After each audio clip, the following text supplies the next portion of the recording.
নমস্কার। শুরু করছি প্রখ্যাত সাহিত্যিক শ্রী তারাশঙ্কর বন্দ্যোপাধ্যায়ের একটি ছোট গল্প, প্রহ্লাদের কালী। দুটি পর্বে গল্পটি পাঠ করব। শিলাসন, মাঘ 1358-তে গল্পটি প্রকাশিত হয়েছিল। সঙ্গে থাকুন, শুনতে থাকুন আজকের গল্প প্রহ্লাদের কালী, প্রথম পর্ব।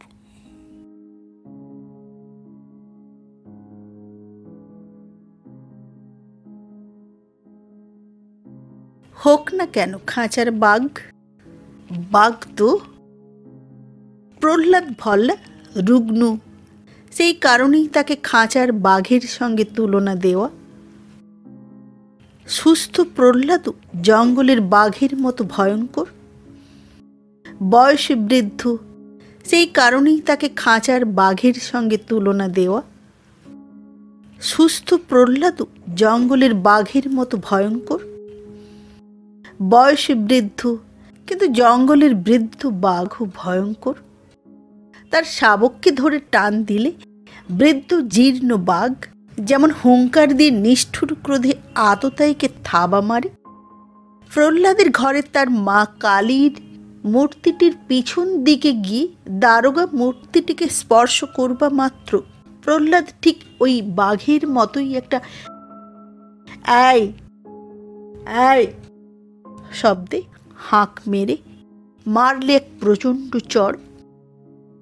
রুগ্ন প্রহ্লাদের হাতের ঠিক ছিল না এবং দারোগা মাথাটি সরিয়ে নিয়েছিলেন, তাই রক্ষা। চড় খেলে দারোগা ঘায়েল হতেন। প্রহ্লাদের চড়টা গিয়ে পড়ল সংকীর্ণ ঘরের দেওয়ালে। মুহূর্তে দুজন কনস্টেবল ঝাঁপিয়ে পড়ে প্রহ্লাদকে ধরে ফেলল। মাথার ঝাঁকড়া চুল এবং বড় বড় জটা কয়টা আন্দোলিত করে পাগলের মতো মাথা ঝাঁকি দিয়ে প্রহ্লাদ চিৎকার করে উঠল, চামড়া নিয়ে আমার কালীকে ছুঁলি? ওরে, চামড়া নিয়ে আমার মাকে ছুঁয়ে দিলি রে, ছুঁয়ে দিলি রে। পায়ে জুতো, কোমরে বেল্ট, রিভলভারের চামড়ার খাপ বেঁধে দারোগা থানা তল্লাশ করছিলেন। একই ঘরে দেওয়াল ঘেঁষে বেদির উপর কালী মূর্তি, একপাশে রাজ্যের ছেঁড়া কাঁথা কাপড়, এক কোণে কয়েকটা হাঁড়ি। প্রহ্লাদের এঁটো বাসন দেখে কালী মূর্তির পবিত্রতা সম্পর্কে এতটা অবহিত হননি। তিনি চারিদিক দেখে শুনে কালী মূর্তির পিছনে গিয়ে দেখতে চেয়েছিলেন মূর্তিটির পিঠে কোনো ঘুলঘুলি আছে কিনা, অর্থাৎ মূর্তিটা ফাঁপা কিনা। সব অঞ্চলের চেয়ে এ অঞ্চলে এই কৌশলটা বেশি প্রচলিত।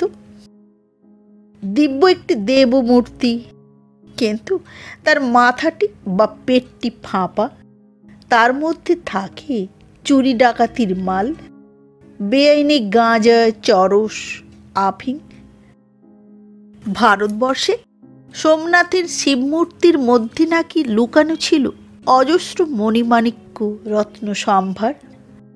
অন্যান্য দেশেও এর নজির আছে, কিন্তু এ অঞ্চলে রাধু রায়ের পর থেকে এই কৌশল বিস্তার লাভ করেছে বেশি। প্রহ্লাদের মতো দুর্দান্ত লোক, এককালের দুর্ধর্ষ ডাকাত, জীবনে পত্নী গ্রহণ করেছে 12-14টি। তাই তার মা কালীর মধ্যে দেবত্ব আরোপ করতে কেউ চান না, দারোগাও চাননি। মূর্তিটার পিঠে ফাঁকি এবং দেবতার মধ্যে ফাঁকি খুঁজছিলেন তিনি। কনস্টেবলরা শক্ত করে বাঁধলে প্রহ্লাদকে। দারোগা এবার কঠিন অবজ্ঞার সঙ্গে মা কালীকে তল্লাশ করলেন। জানালা নেই, আবছা অন্ধকার ঘর। টর্চ জেলে তীক্ষ্ণ দৃষ্টিতে দেখলেন, হাত বুলিয়ে দেখলেন। হাতের খাটো সরু লাঠিটা দিয়ে পেটে, পিঠে, মাথায় টোকা দেওয়ার মতো ঠুকে কান পেতে শব্দ শুনলেন। তারপর শিবকে দেখলেন অনুরূপভাবে। কিন্তু শিব কালী দুই নির্দোষ, খড় মাটিতে গড়া নিরেট নির্দোষ শিব ও কালী নড়াচড়ায় বিরক্তি প্রকাশ করলেন না। আঁকা চোখে পাতা পড়ল না, এমনকি লকলকে জিভেও কোনো স্পন্দন জাগল না। শুধু কালীর হাতে দড়িতে বাঁধা অসুরের মুন্ডটা একটু একটু তুলতে লাগলো। কোথাও কিছুই পাওয়া গেল না। দারোগা এবার বললেন, নামাও কালী বেদির ওপর থেকে। মাটির বেদি, সেটাও ফাঁপা হতে পারে। পারে নয়, ফাঁপাই। একটা ছোট গর্ত রয়েছে। গর্তটির মুখে একটি চওড়া মুখ, মেলিন্স ফুডের শিশির মুখ লাগানো রয়েছে। দারোগা হেসে হাতের লাঠিটা পুড়ে চার দিলেন। ভেঙে গেল। সঙ্গে সঙ্গে চমকে উঠে সরে এলেন দারোগা। ভিতরে একটি হাঁড়ি বসানো এবং তার মধ্যে একটা গোখুরো সাপ। সাপটা আশ্চর্য নিরীহ। একবার মাথা তুলেই দিব্য শান্ত শিষ্টের মতো মুখটি কুণ্ডলির মধ্যে গুঁজে হয় গর্জন করলে, নয় দীর্ঘ নিঃশ্বাস ফেললে। একজন কনস্টেবল বললে, হু, এটা সেই পোষা সাপটা। ওদিকে হাত বাঁধা প্রহ্লাদ রক্ত চক্ষে চেয়ে বসেছিল। এই, প্রথম বার কয়েক চিৎকার করে সে চুপ করে গিয়েছিল। সে একটা দীর্ঘ নিঃশ্বাস ফেললে। পাওয়া কিছুই গেল না, তবু দারোগা তাকে ছেড়ে গেলেন না, সঙ্গে নিয়ে গেলেন।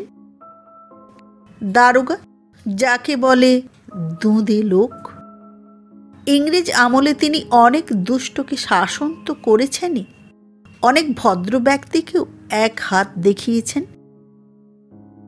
তার আফসোস সেকাল আর নেই। অবশ্য এই কারণেই তার প্রমোশন হলো না। দারোগা হয়েই অবসর নিতে হবে। তা হোক, অধ্যত্ব তিনি সহ্য করতে পারেন না, সে দুষ্টেরই হোক আর ভদ্রেরই হোক। এখানে এসেছেন অল্প কিছুদিন, এসেই খোঁজ নিয়েছেন কোথায় কে উদ্ধত জন আছে। অবশ্য এখন আর মাথা শক্ত ভদ্রলোকের দিকে নজর দেন না, এখন নজর দেন দুষ্টের ওপর।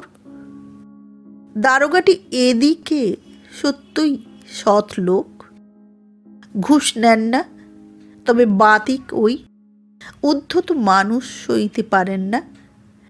দারোগা হয়েও 4-4টে মেয়ের বিয়ে দিয়ে দেনা করেছেন তিনি। এখানকার ক্রাইম আর ক্রিমিনালদের তালিকার মধ্যে দুটি নাম তার দৃষ্টি আকর্ষণ করল, ঘনশ্যাম দাস আর প্রহ্লাদ ভল্লা। ঘনশ্যাম দাস অ্যাবসকন্ডার, 25 বছরের তাজা জোয়ান, লম্বা 6 ফিট, খাড়া নাক, দুর্দান্ত শক্তিশালী, দুরন্ত সাহসী। এ অঞ্চলের শতকরা 80টি ক্রাইমের নায়ক। হিন্দু মুসলমান দাঙ্গায় আছে, ডাকাতিতে আছে, লুঠেও আছে। আদর্শ নেই, উল্লাসও আছে।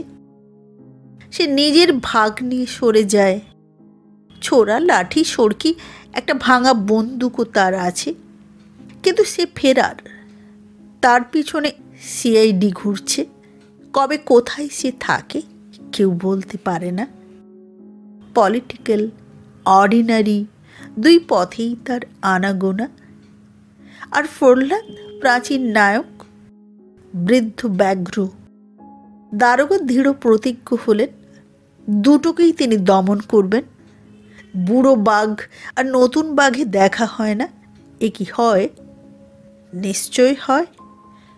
হয় নতুন বাঘটা আসে, পুরনো বাঘটা সস্নেহে তার গা চাটে, নয় নতুন বাঘে পুরনো বাঘে দেখা হয়, দুটোতে গর্জায়। কখনো 2-4টে থাবা বিনিময় হয়, সরে যায়। বুড়ো বাঘটা নিশ্চয়ই খবর জানে। তাই সর্বাগ্রে ওই প্রহ্লাদকে নিয়ে পড়লেন। প্রথমে একদিন বেড়াবার ছল করে লোকটিকে দেখে এলেন। থানার খাতায় প্রহ্লাদের ইতিহাস পড়ে বিস্মিত হয়ে গিয়েছিলেন তিনি। দেখলেন গ্রামের প্রান্তে একেবারে মাঠের ধারে দুচালার লম্বা একখানা ঘর, সামনে খানিকটা ভিজে রক অর্থাৎ খোলা বারান্দা, সবই অবশ্য মেটে, নিকানো উঠানে একটা হাড়ি কাঠ পোতা, ঘরের মধ্যে একটা কালী মূর্তি। লোকটার সংসারে কোনো লোকজন নেই, একা বসে আছে, বিড়বিড় করে বকছে আর অনবরত দাঁতে দাঁত ঘষছে। মাথায় খুব লম্বা নয়, কিন্তু আশ্চর্য শক্ত কাঠামো। বয়স 70-এর কাছে, এখনো বুকের হাতের পেশিগুলি জমাট বেঁধে অটুট অক্ষুণ্ণ রয়েছে।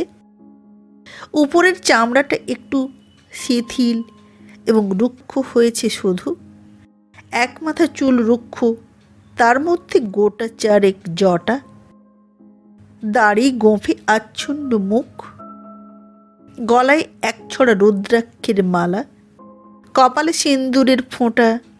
অনবরত লোকটা দাঁত কটকট করে কৃমি রোগীর মতো। কথা বললে সাড়া দেয় না, যেন সারা দুনিয়াটাকে সে গ্রাহ্যই করে না। গোপনে খোঁজ নিলেন, যা জানলেন তাতে প্রহ্লাদ যে অপরাধজীবী এ সম্পর্কে তিনি নিঃসংশয় হলেন। একদিন এলেন ঘর তল্লাশ করতে। ঘর তল্লাশ করতে গিয়ে এই কাণ্ড। চর থেকে অব্যাহতি পেয়েও তিনি ক্ষিপ্ত হয়ে উঠলেন। কিছু না পেয়েও প্রহ্লাদকে বেঁধে এনে থানায় বসিয়ে প্রথমেই বললেন, এই বদমাস। আগে হলে সম্বন্ধ পাতিয়ে কথা বলতেন, এখন আর গালিগালাজ দেন না। নেহাত অসহ্য হলে বলেন, শুয়োরের বাচ্চা। মুসলমানকে বলেন, শয়তানের বাচ্চা। বন্দি বাঘ যেমন উদ্ধত অস্ত্রের ভয়ে খাঁচার কোণে বসে অস্ত্রধারীর দিকে তাকিয়ে থাকে, তেমনভাবে প্রহ্লাদ মুখ তুলে শুধু তাকালে। এই বদমাস, শুনছিস? প্রহ্লাদ শুধু বললে, কে? ঘনশ্যাম কোথায়? কে? প্রহ্লাদ যেন কঠিন রূঢ় হয়ে উঠল। ঘনশ্যাম দাস, নতুন বদমাইশটা। ঘনশ্যাম। ক্রোধে প্রহ্লাদ ভয়ঙ্কর হয়ে উঠল। তারপর চিৎকার করে উঠল, ঘনশ্যাম? জানি না। আবার চিৎকার করে উঠল, না, জানি না। আমি ডাকাতি করি না যে তার খবর জানব। করিস না ডাকাতি? না। কি কাজ করিস? কাজ আমি করি না। তবে খাস কি করে তুই? মা কালী জোটান, তাই খাই। মা কালী? মারব শুয়ারকে এক থাপ্পড়। বারণ করছে কে? মারো মারো, বারণ করছে কে? বলতে বলতে প্রহ্লাদ অকস্মাৎ যেন খেপে গেল। সে বলতে লাগলো, মারো মারো, আমাকে তুমি মেরে ফেলো, খুন করে ফেলো, গুলি করে দাও, ফাঁসি দাও, মারো আমাকে, মারো। আমার মা কালী। মা কালীকে হাউ হাউ করে কেঁদে উঠল। মা কালী, মা কালী, আমার মা কালী। দুধে দারোগা শিবরতন অনেক পাপী সোজা করেছেন। তিনি উঠেই এবার ঠাস করে এক চড় না কষিয়ে আত্মসংবরণ করতে পারলেন না। প্রচণ্ড চড়। প্রহ্লাদ বর্বর মানুষের মতো আহ আহ বলে একটা ক্রুদ্ধ জন্তুর মতো চিৎকার করে উঠল। আহ! তারপর উপুড় হয়ে পড়ে মাথা ঠুকতে লাগলো। মা কালী, মা কালী, মা কালী, আমার মা কালী। শিবরতন এবার দমে গেলেন, পুরে দিলেন হাজতে। প্রহ্লাদ ভল্লা বাপ ছিল দুর্ধর্ষ লাঠিয়াল। দীর্ঘজীবী অক্ষয় ভল্লার অনেক কীর্তি, তবে সে ছিল দাঙ্গাবাজ। প্রহ্লাদ তরুণ বয়স থেকেই ডাকাতি ধরেছে। এত বড় লাঠিয়াল নাকি এ অঞ্চলে নেই। এমন কোনো পাপ নেই যা সে করেনি। প্রথম বার তিনেক সে ধরা পড়েছে, মেয়াদ খেটেছে, কিন্তু তারপর আর পুলিশের সাধ্য হয়নি তাকে স্পর্শ করতে। ৪৫ বৎসর আগে এই গ্রামে, এই থানার সামনে, ওই রাস্তাটার ওপারে এক দোকানদার খুন হয়েছিল। ওই ঘরখানা, ওরই বারান্দায় তার গলাটা কেটে ঘরের দরজার তালা ভেঙে যথা সর্বস্ব নিয়ে গিয়েছিল। লোকটি ছিল ধনী।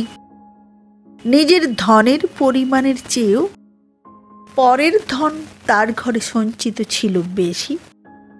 বন্ধকি কারবার করত, থানার সামনে নিশ্চিন্ত হয়ে ঘুমোতো।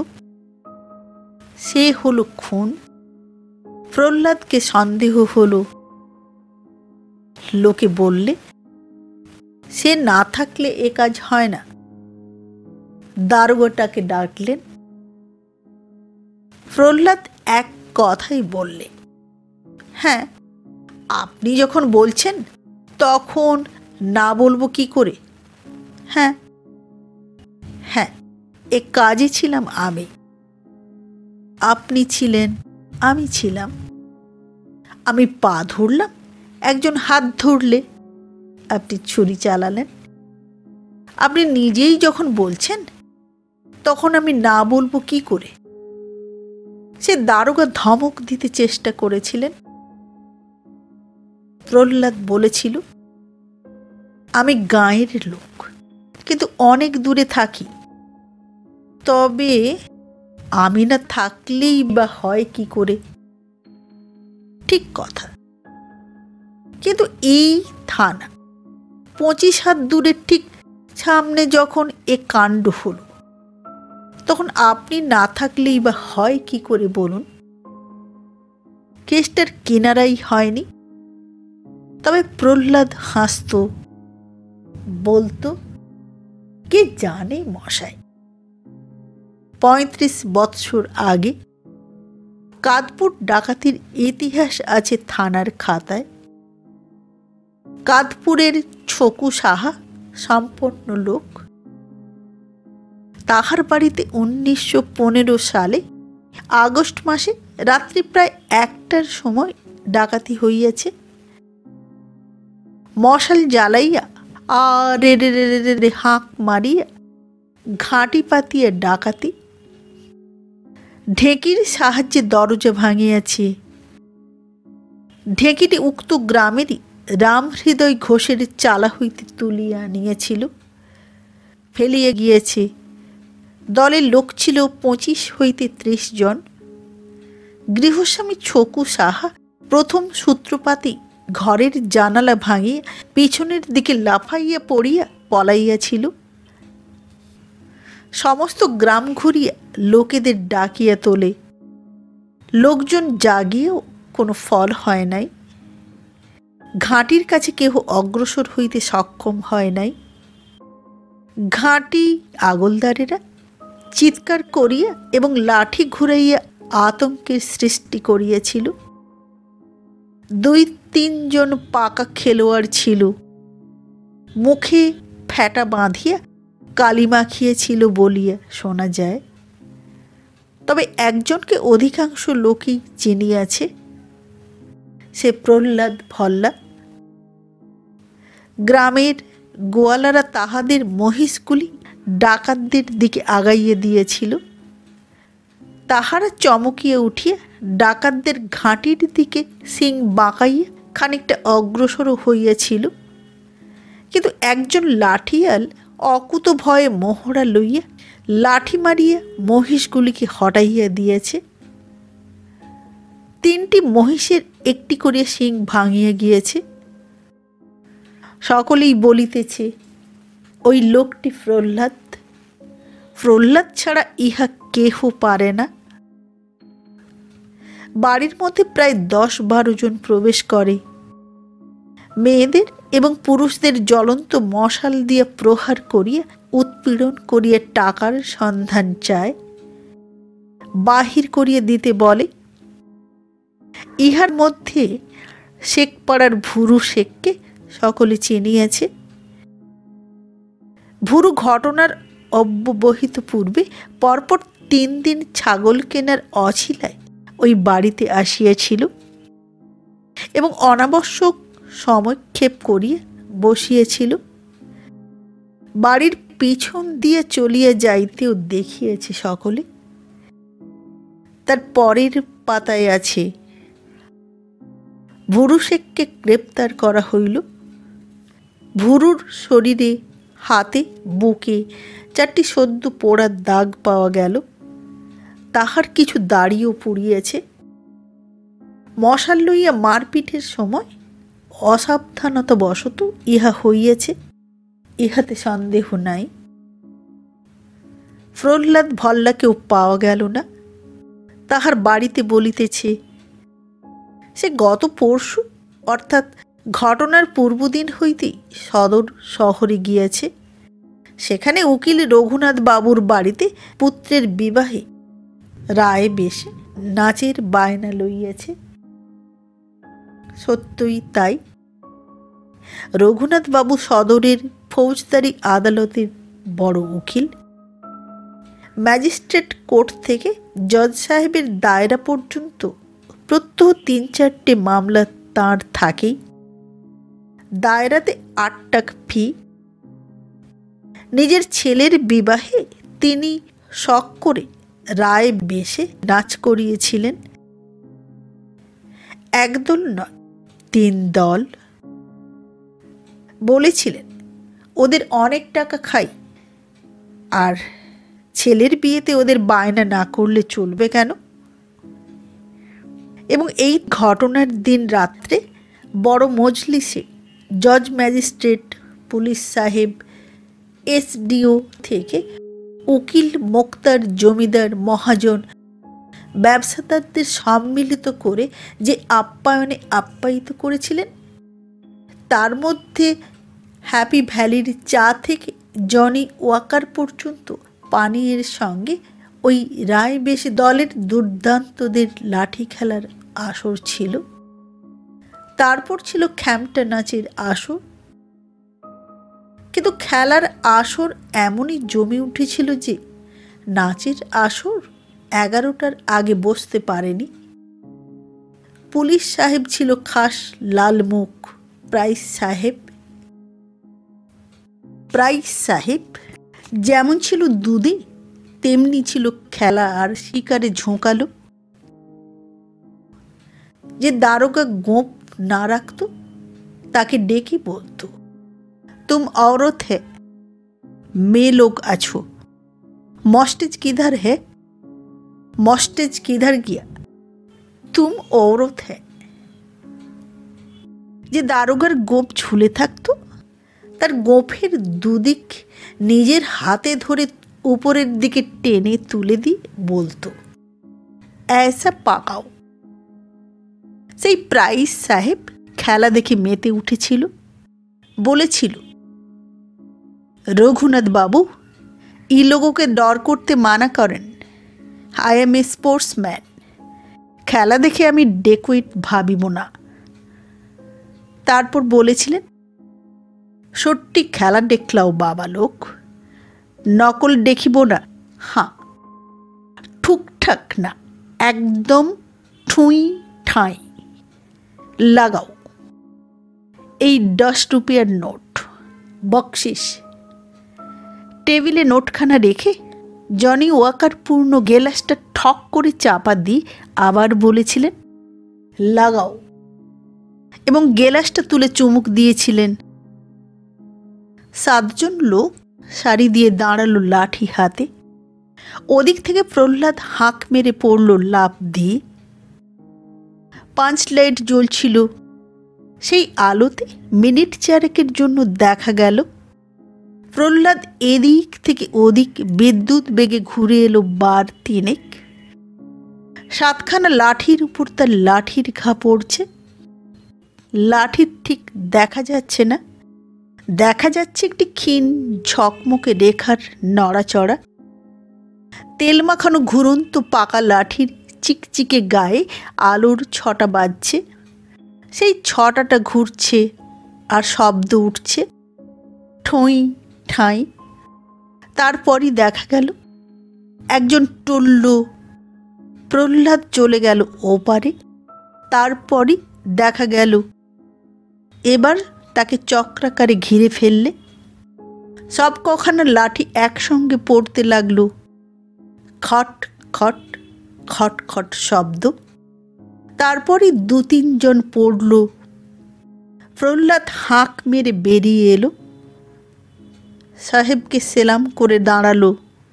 প্রহ্লাদের বাহুতে পিঠে লাঠির সোঁটা সোঁটা দাগ, ফেটে রক্ত পড়ছে। ওদিকে 3 জন মাটিতে মাথা ধরে বসে আছে। মাথা ফেটেছে। কালো তেল চকচকে চুল বেয়ে গড়িয়ে আসছে গাঢ় লাল রক্তের ধারা। 2 জনের মাথা সেলাই করতে হলো। প্রহ্লাদ 10 টাকার নোট নিয়ে পুলিশ সাহেবের নামে আবা আবা আবা ধ্বনি দিয়ে বেরিয়ে এলো। তখন রাত্রি 9টা। এখানেই শেষ নয়। পরদিন ভোর 6টায় সে আবার ওই শহরেই 5 আইনে কনস্টেবলের হাতে ধরা পড়ল। কনস্টেবলটা বলে,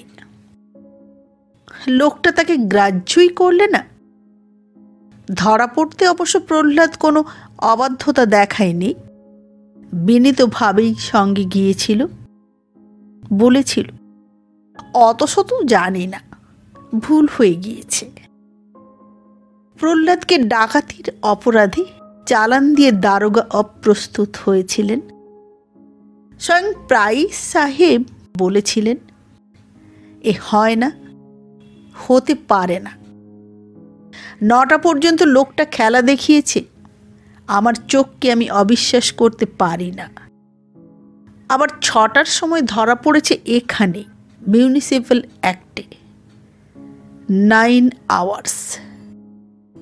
এর মধ্যে 30 মাইলস পথ হেঁটেছে, ডাকাতি করেছে। এটা ফিজিক্যালি ইম্পসিবল। তবু চালান গিয়েছিল প্রহ্লাদ। কিন্তু এসডিও কোর্টেই পুলিশ তার নামে চার্জশিট তুলে নিয়েছিল। চার্জশিট তুলে নিয়েছিল মানে লোকটা সাক্ষাৎ শয়তান। তাতে শিবরতনের সন্দেহ রইল না। লোকটা সাক্ষাৎ শয়তান। পুলিশ সাহেব হলে কি হবে? ইংরেজ প্রাইস সাহেব এদেশের এই শয়তানদের জানে না।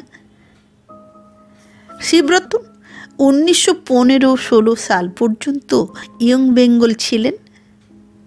সেকালে বুড়ি বালামের যুদ্ধের কথা মনে তার রং ধরিয়েছিল। সংকল্প করেছিলেন বিপ্লবী দলে যোগ দিয়ে হয় এমনই কোনো যুদ্ধে প্রাণ দেবেন। কিন্তু এমনই কর্মফের যে শেষ পর্যন্ত তিনি হলেন পুলিশ দারোগা। একবার ক্যালকাটা পুলিশে যাবার চেষ্টায় ইন্টারভিউয়ের জন্য গিয়ে স্যার চার্লসের সামনে দাঁড়িয়ে অ্যাটেনশন হয়ে স্যালুটও দিয়েছিলেন। তা হোক, শিবরতন ঘুষ নেয়নি, দুষ্টকে দমন করে এসেছেন, উদ্ধত ভদ্রজনকে ঠান্ডা করেছেন। তাদের তোমরা সাধু বলো, বলো বলো গিয়ে, গ্রাহ্য করে না শিবরতন। ও কালী দুর্গা শিব কেষ্ট এসবের ভাঁওতা দিয়ে শিবরতনের চোখে ধুলো দেওয়া চলবে না। এদেশকে শিবরতন জানে, মানুষগুলিকেও জানে। প্রহ্লাদকে সে সহজে ছাড়বে না। লোকটা 10টা কি 12টা বিয়ে করেছে। 4 বছর 5 বছর অন্তর পুরনো স্ত্রীকে খেদিয়ে দিয়ে নতুন স্ত্রী ঘরে এনেছে। লোকটার কটা ছেলে কে জানে, তবে বেঁচে আছে মাত্র 2-3টে। বাকিগুলো নেড়ি কুকুরের ছানারা যেমনভাবে মরে তেমনিভাবেই মরেছে। যে 3টি বেঁচে আছে তারা এ এলাকা ছেড়ে গিয়ে বাস করছে। ঘনশ্যামও সেই শক্তি রাখে। প্রহ্লাদের কাছে ঘনশ্যামের নাম করতে প্রহ্লাদ চিৎকার করে ওঠে, অর্থাৎ ঘনশ্যামের সঙ্গে হবে বোঝাপড়া তার। কথার মধ্য থেকে এ সত্যটুকু আবিষ্কার করতে কষ্ট হলো না দারোগার। বুড়ো বাঘ আর তাজা বাঘে বিবাদ আছে। বুড়োটা প্রচণ্ড শয়তান। এ শয়তানকে শিবরতন দেখবেন। এসআইকে ডেকে বললেন, দাও বেটাকে এখন ছেড়ে দাও, পরে দেখব। শয়তান কখনো সাধু হয় না। শয়তানি বা কি, সাধুই বা কি, ওসব প্রহ্লাদ বোঝে না। কোনো কথাই তো সে অস্বীকার করে না। ছকু সাহার বাড়িতে ডাকাতি, হ্যাঁ সে করেছে। সদর শহর থেকে রাত্রি 9টায় বেরিয়ে 15 মাইল রাস্তা চলে এসেছে চিতা বাঘের মতো। লাঠিতে ভর দিয়েছে, লাফ মেরেছে। দুপ্রহরের শেয়াল যখন ডাকলো তখনও 1 ক্রোশ পথ বাকি। ষড়যন্ত্র আগে থেকেই পাকা ছিল। সে ভেবেছিল ঠিক সন্ধ্যের সময় বগলে রসুন টিপে জ্বর হয়েছে বলে শোবে, তারপর একটা কিছু চাদর চাপা দিয়ে শুইয়ে রেখে বেরিয়ে পড়বে। শীতের দিন সন্ধে হয় 5টায়। 7টা 7:30 নাগাদ নাচ গান আরম্ভ হবে। তখন কে কার খোঁজ রাখে? গোকুলে কে কার মেশো। 7:30টায় বেরিয়ে দুলকি চালে 7 ক্রোশ পথ কতক্ষণ? দুপ্রহরের শেয়াল ডাকার আগেই এসে পৌঁছবে। ঠাঁই নির্দিষ্ট ছিল। কাদপুরের উত্তর পশ্চিম মাঠে বরমপালির জোলে ছেলে পোতার বাঁধ। কিন্তু এমন একটা আসরে খেলা দেখাবার লোভ সামলাতে পারেনি সে। 8টায় খেলা ভাঙবে। 8:30টায় বেরুলে একটু তরিত চালে চলতে হবে। কিন্তু বেজে গেল 9টা। 10 টাকার নোটটা নিয়ে ট্যাঁকে গুঁজে সাহেবের নামে আবা দিয়ে বেরিয়ে পড়েছিল। যখন এসে পৌঁছেছিল তখন দুপ্রহর গড়িয়ে গিয়েছে। দল তখন উঠেছে। সে আর আসবে না, যা করবার তারাই করবে। এমন সময় সে হাজির হয়েছিল। মোষগুলোর শিং সেই ভেঙেছিল। ছেলে পোঁতার বাঁধে তাজা চোলাই মদ তখন তার শরীরে নতুন তাগদ এনে দিয়েছে।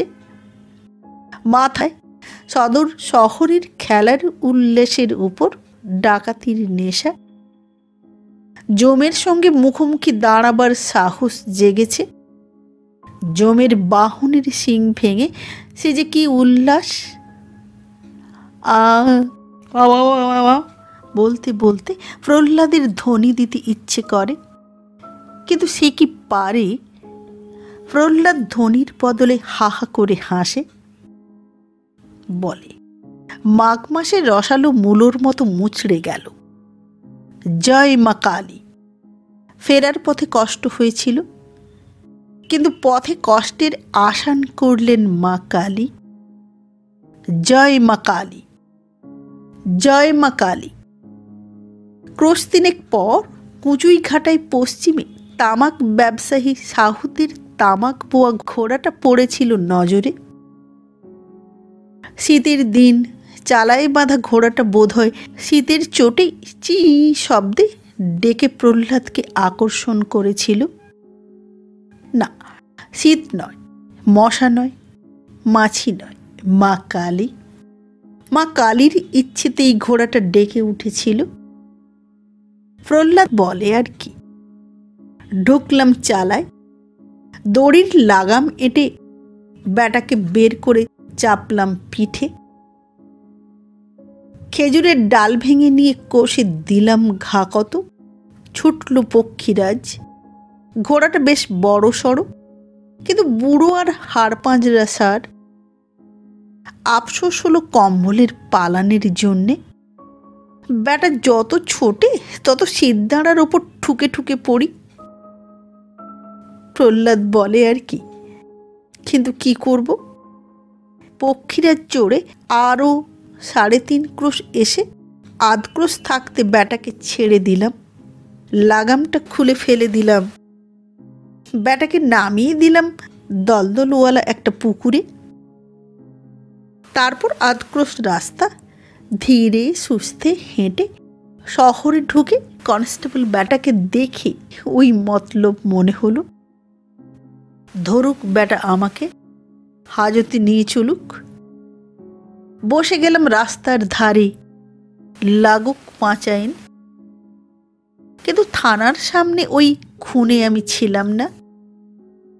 ওই চুরির মতো চুপি চুপি একটা মানুষের গলা কেটে সর্বস্ব লুঠে নেওয়ার নাম ডাকাতি নাকি? ঘাঁটি নাই, খেলা নাই, হাঁক নাই, থু থু থু। ও হলো ওই থানার জমাদার, দারোগা আর এক মুর্শিদাবাদের দর্জি। তাদের কাজ। আরও ছিল এখানকার কজন, সব শুদ্ধ জনা 10, তার বেশি নয়। দারোগা হলো মূল। থানার ডায়েরিতে আছে, দারোগা রাত্রে দাগি দেখতে রোদে বেরিয়েছে। তা বেরিয়েছিল। আমির হোসেন দারোগার ছিল এক তেজি ঘোড়া, নীলচে রং। সেই ঘোড়াতে চড়ে সে পুণ্যায় দাগি দেখে ফিরে কাজ সেরে ফের চলে গিয়েছিল ধনডাঙ্গা সুদপুর ভ্রমর কোল পর্যন্ত। তবে যদি বলো ও কথায় হাসো কেন, জানি বলেই হাসি। তাতেই দারোগাকে বলেছিলাম, আমি ধরেছিলাম বণিককে, তুমিই তো গলায় ছুরি দিয়েছিলে বাপু। অনেক ডাকাতি করেছি, কত বলবো? তুমি পাপ বলো, আমি বলি না। আর 12টা পরিবারের কথা, মিছে কথা। 12টা নয়, 10টাও নয়, 7টা। 7টা বটে, তাও 7টা পরিবার নয়, পরিবার 3টে, বাদবাকি 4টের সঙ্গে চোখের নেশার খেলা। যতদিন খেলতে ভালো লেগেছে খেলেছি। প্রথমটা বিয়ে করা পরিবার। বাবা বিয়ে দিয়েছিল। আমার বয়স 10, তার বয়স 3। আমি যখন মরদ হলাম, 17-18 বছর বয়স, তখন তার বয়স 10। হঠাৎ ভালো লাগলো হিরিপুরের ভিন জাতের মেয়ে বাসিনীকে। আমারই সমান বয়স। বাসিনী তখন খারাপ হয়েছে। রোজ বাবুদের লোক এসে বাসিনীকে নিয়ে যায়, আবার সকালে রেখে যায়। বাসিনীকে ভালোবাসলাম, তাকে নিয়ে এলাম ঘর। কি করে আনলাম লাঠি খেলে। হিরিপুরের ছোকরাদের আখড়ায় লাঠি খেলে সবাইকে হারিয়ে বাসিনীর মন পেলাম। তারপর একদিন পথে ওত পেতে থাকলাম, বাবুদের লোকের গালে মারলাম চড়। বাসিনীকে বললাম, চল চল আমার ঘর। সঙ্গে ছুরি ছিল। বললাম, না যদি যাস তবে তোর গলা কাটব, কেটে নিজের গলা, বুঝলি? এ পুরীতে যদি মানে না যাস তো জমপুরীতেই চল। একসঙ্গে তো থাকা যাবে। বাসিনীর বাবা ছিল না, মা ছিল। সে খানিকটা হাউমাউ করেছিল। তা বাসিনী নিজেই বললে, ঘরে ফিরে আমি যাব না, ওই কাজ আর করব না, আমি পেল্লাদের সঙ্গেই যাব। বুঝেছ তো, করতে চাইবে কেন? পয়সাতে ভালোবাসাতে তফাৎ অনেক গো। বুঝেছ? সে আমার ঘরের গিন্নি হবে, ভালোবাসার লোক পেয়েছে, ওই কাজ আর করতে চাইবে কেন? বাবুরা, আরে কালি কালি বলো, ওদের মতন ভীতু ভেড়া আছে নাকি? রাতের বেলায় যাকে সমাদর করে, দিনের বেলায় তাকে দেখলে মুখ ফিরিয়ে নেয়। ওরে বাবা, মেয়েটা যদি হেসে ফেলে, কি কথা বলে, পাপ ওইখানে। বুঝেছ? বাসিনীকে ভালোবেসেছিলাম, তাই তাকে মাথায় করে ঘরে নিয়ে গিয়েছিলাম। 5 বছর ছিল সে আমার সুখের কাল। 5 বছরের শেষ বছরে আমার জেল হলো 2 বছর, সেই প্রথম জেল। এই সময় আমার বিয়লো পরিবার বাড়ি এসে উঠল। বাসিনী তাকে বললে, তোমার স্বামী তুমি নিয়ে থাকো ভাই, আমি চললাম। বাবা বারণ করেছিল, আমার বউ শক্তি বারণ করেছিল, বলেছিল, না, তুমি যাবে কেন? দুটো বিয়ে কি করে না? করে করে গো, করে। তা আমি থাকলে ও স্বামীকে পাবে না, আর আমি সতীন সইতে পারবো না। আমি চললাম। সে ফিরে এলে আমাকে ছাড়বে না। চলে গেল ঝুমুরের দলে। গাইতে পারত বাসিনী, গলা ছিল ভালো, রূপ ছিল। ঝুমুরের দলের নাম করেছিল বাসিনী। তারপর শক্তি, আমার বিউলো পরিবার, সে ছিল ভারী ঠান্ডা, মাটি বলে। শক্তির চেয়ে আমার তাত আছে, 7-এও হুঁ আর 5-এও হুঁ। শুধু কাঁদতে জানত, আর এক কথাতেই বোকার মতো হাসতে পারত। আমার অঙ্গ জ্বলে যেত। কি করব? ফের একজনকে নিয়ে এলাম, সৎ জাতির কন্যে। ঘর থেকে বেরিয়ে চলেছে রাত্রে, গঙ্গার তীরে যাবে, ডুবে মরবে। বিধবা মেয়ে, কিন্তু মতিভ্রম হয়েছে। না মরে উপায় নাই, নইলে কোলে সন্তান আসবে। আসুক, কি হয়েছে তাতে? বললাম, চলো আমার ঘর, তোমার সন্তান আমার হবে। না বললে পেল্লাদ শোনে না, সে নিয়ে যাবেই তোমাকে, কিছুতেই ছাড়বে না। যাকে আমার বড় ছেলে বলো, সে ওই ছেলে। তারপর গায়ে কলেরা হলো, এরা দুটোই গেল। 10 বছর ঘর করেছিলাম, এও খুব সুখের কাল। তারপর সাঙা করলাম সরোজিনীকে। আমার জেল হলো, সরোজিনী পালালো। 2 ছেলে হয়েছিল, সে দুটোকে হারামজাদি রেখে গিয়েছিল। আমি কি করব? বাউন্ডুলের মতো ঘুরতে ঘুরতে ছেলে 2 মরে গেল। তার পরের 3টের কথা বলবো না। এনেছি, থেকেছে। কেউ নিজে পালিয়েছে, কাউকে আমি তাড়িয়ে দিয়েছি। বেশ করেছি। কোকিল বলে পুষে যদি দেখি কাক হলো, তবে পুষেছি বলে তাকে খাঁচায় রেখে কাকা শব্দ শুনতে হবে নাকি? বেশ করেছি। কি করে খাবে সে আমি কি করে বলবো? আমি কি করে খাবো কেউ ভাবে নাকি? ভাবলেও কিছু হয় নাকি? মালিক মা কালী। দুঃখ তা কুকুর বেড়াল পুষলে দুঃখ হয় তো, যে মানুষটার সঙ্গে ঘর করলাম 10-20 দিন, তার জন্য দুঃখ হয় বই কি? দুঃখ হয় তো, তাড়িয়ে দিতেও দুঃখ হয়, পালিয়ে গেলেও দুঃখ হয়, রাগও হয়, মন খানিকটা খ্যাঁচ খ্যাঁচ করে। তবে তোমাদের মতো চোখের জল ফেলা দুঃখ সে প্রহ্লাদের হয় না। রোগে কি চোট লেগে একেবারে কাতর হলে কেঁদেছি, নইলে প্রহ্লাদ কখনো কাঁদেনি।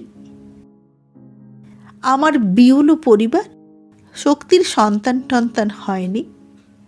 ওই সৎজাতের মেয়ে যামিনী, ওরই ছেলে 4টি, তার মাঝেরটি আমার ভারী ন্যাওটা ছিল। তা সেও মরেছিল কলেরায় ওই মায়েদের সঙ্গে। তা কি করব, হয়েছিল, গিয়েছে, কালির খেল, কেঁদে কি করব? কান্না আমার আসে না। সেই প্রহ্লাদ আমি আজ কাঁদতে কাঁদতে বাড়ি ফিরছি। আমার মা কালী, মা কালীকে তারা জুতো পরে ছুঁয়ে দিলে, বেদি থেকে নামিয়ে দিলে, চোখ মুছলে প্রহ্লাদ। না, আর সে চিৎকার করে কাঁদবে না। 2 চোখ দিয়ে ঝরঝর করে জল পড়ছে, পড়ুক। বারবার প্রহ্লাদ আক্ষেপ সহকারে মাথা নেড়ে মনে মনে ওই কথাই বললে, মা কালী, মা কালী। তার মা কালীকে ছুঁয়ে দিলে। তোমাদের কালী মা কালী, দেবতা, আর তার কালী মা কালী নয়, তাকে জুতো পরে ছুঁয়ে দিলে। কি হলো প্রহ্লাদ? জিজ্ঞাসা করলেন বাজারে দত্ত মশাই। প্রহ্লাদ উত্তর দিলে না। কি হবে উত্তর দিয়ে?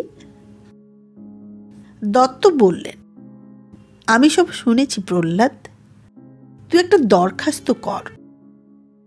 মামলা করতে পারলে আরো ভালো হবে, নির্ঘাত চাকরি যাবে, বুঝেছিস? না, প্রহ্লাদ চলে গেল ঘরের দিকে। বাড়ি থেকে সে কালীর সামনে বসল, একদৃষ্টে তাকিয়ে রইল কালী মূর্তির দিকে। না, মার হাসছে না, অপবিত্র হয়ে মা চলে গিয়েছে। সে চলে গেল মাঠের দিকে। একটা নির্জন স্থানে একটা ইটের পাঁজা, সাপের উপদ্রবের জন্য বিখ্যাত। প্রায় 25 বছর আগে এখানে ইটের ভাটা করেছিল রেল কোম্পানি। চারিদিকে প্রচুর ইট ছড়ানো। এই ইটের ফাঁকে এসে বাসা বেঁধেছে রাজ্যের সাপ। কিন্তু প্রহ্লাদ সাপকে ভয় করে না। সাপ সে ধরতে পারে, তবে ও ব্যবসা সে করে না। এই ইটের স্তূপের মধ্যেই তার গোপন ব্যবসার কর্মকেন্দ্র। এখানে থাকে চোলাই মদ, এখন ওই তার পেশা। ইটের ভিতর থেকে একটা বোতল বের করে নিয়ে সে দাঁড়িয়ে দাঁড়িয়ে মা কালীকে নিবেদন করে খানিকটা গলগল করে খেয়ে নিলে। আর একটা বোতল বের করে নিয়ে ফিরল। আকণ্ঠ মদ্যপান করে ভাম হয়ে বসে রইল দাওয়ার উপর। কিছুক্ষণ পর উঠে গিয়ে কালীর সামনে বসে বললে, তুই মরে যা, তুই মরে যা, তুই মরে যা। বিচিত্র প্রহ্লাদ, বিচিত্র তার পূজা পদ্ধতি, বিচিত্র তার শাস্ত্র। সন্ধ্যাবেলায় সে ঢাকি ডেকে নিয়ে এলো। বাজাও ঢাক। কালীমা চামড়া ছোঁয়া পড়েছে, মা চান করতে যাবে। মাটির কালী স্নান করবে, সেই নিয়ে যাবে মাথায় করে পুকুরের ঘাটে। রং ধুয়ে যাবে সে তা জানে, খানিকটা হয়তো গলেও যাবে। যাক, কাল রোদে শুকিয়ে তাতে মাটি লাগিয়ে রং দিয়ে আবার তাকে নতুন করে বেদির উপর স্থাপন করবে। বেদিটা মেরামত করতে হবে। পোষা সাপটা অনাথের মতো বেড়াচ্ছে। মধ্যে মধ্যে রাগ হচ্ছে তার। যেমন মা কালী তেমনি হয়েছে গোখরোটা। ও বেটির পিঠে বুকে লাঠি দিয়ে ঠুকলে, জুতা পায়ে দিয়ে ছুঁলে, কিছু হলো না বেটা দারোগার। মুখ থুবড়ে পড়ল না, মুখ দিয়ে রক্ত উঠল না, অজ্ঞান হলো না, কিছু না। আর সাপটা জাত গোখরো, সেও মাথা তুললে না। বিষ নাই, দাঁত নাই, ফনা তো আছে, সেও মাথা তুললে না। আবার মনে হয়, তুই তুই কি করলি? তুই প্রহ্লাদ ভল্লা, তুই কি করলি? তোর লাঠির জোরে মোষের শিং ভেঙেছে, তোর হুঙ্কারে হাঁকে রাত্রের অন্ধকার কেঁপেছে। মানুষ তো মানুষ, ভূত প্রেত ডাকিনী যোগিনী পথ থেকে সরে দাঁড়িয়েছে। সেই তুই তুই কি করলি? তোর মুখের উপর বললে মা কালী মিছে, তোর চোখের সামনে তোর মা কালীকে ছুলে। কালী মাথায় নিয়েই সে বার কয়েক মাথা ঝাঁকি দিতে চেষ্টা করলে, অর্থহীন ভাবেই যেন চেঁচিয়ে উঠল, এই এই বলে। ঢাকিটা চমকে উঠল। কাকে বলছে? তাল তো কাটে নাই বাজনার। তবে সে মুখের দিকে তাকালে, 70 বছর বয়সেও দাঁত অনেকগুলি আছে প্রহ্লাদের। দাঁতে দাঁত ঘষে সে বললে, মরে যা, মরে যা, তুই মরে যা। গাল দিলে সে নিজেকেই। ঢাকিটা বললে, কি বলছো গো ভাল্লা খুড়ো, কি বলছো গো ভল্লা খুড়ো? প্রহ্লাদ বললে, তোকে নয়, বাজা তো, জোরে জোরে বাজা। নামলো সে পুকুর ঘাটে। নে চান কর অবেলায়, দে ডুব দে, দে। হাত নাড়লি না, পা নাড়লি না, তেমনি চোপ চোপ জলে চোপ। চান কর অবেলায়। মূর্তিটাকে সে জলে ডুবিয়ে ধরলে, যেন জীবন্ত কোনো মানুষকেই ধরেছে। ওঠ ওঠ, নে ওঠ। রং প্রায় সবটাই মুছেছে, কয়েকটা আঙুল খসেছে, জিভটা গেছে। শিবেরও তাই, ভুঁড়ির খড়ের তালটা বেরিয়ে পড়েছে, হাতের পায়ের আঙুল গিয়েছে, ডমরুটার ছাল ছেড়েছে, কানের ধূত্র ফুলগুলো গিয়েছে, নাকের ডগাটাও খানিকটা খসেছে, সাপের মাথাগুলো সব খসেছে। মূর্তিটা ভিজে ভারী হয়েছে অনেক। হোক, সেও প্রহ্লাদ। হ্যাঁচকার টানে তুলে মাথায় চাপিয়ে বাড়ি এনে রাখলে উঠানে।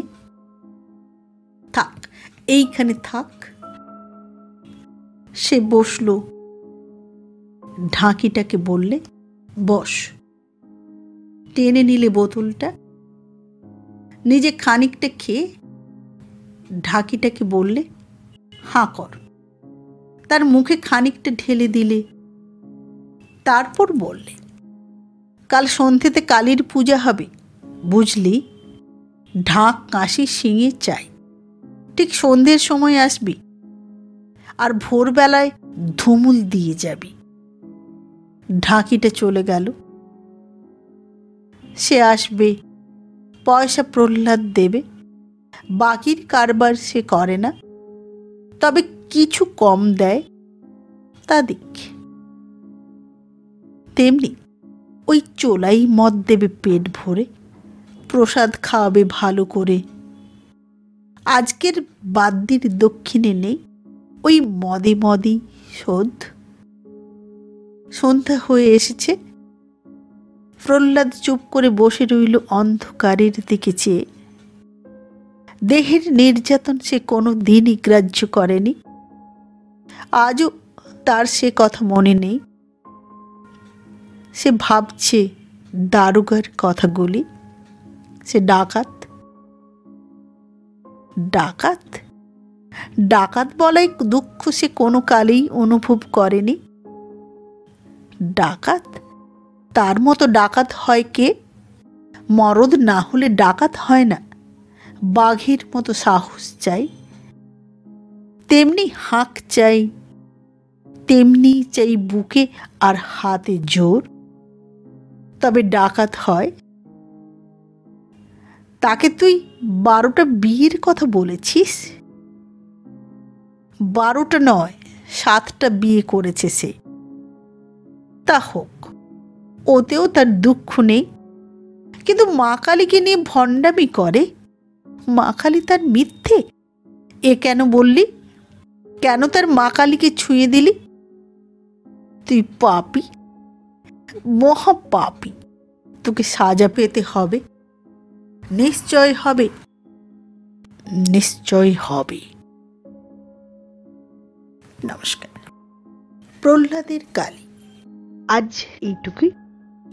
আবার দেখা হবে আগামী পর্বে, পরবর্তী অংশ নিয়ে। সঙ্গে থাকুন। ভালো লাগলে চ্যানেলটি সাবস্ক্রাইব করুন, লাইক করুন, শেয়ার করুন। আজকের মতো নমস্কার।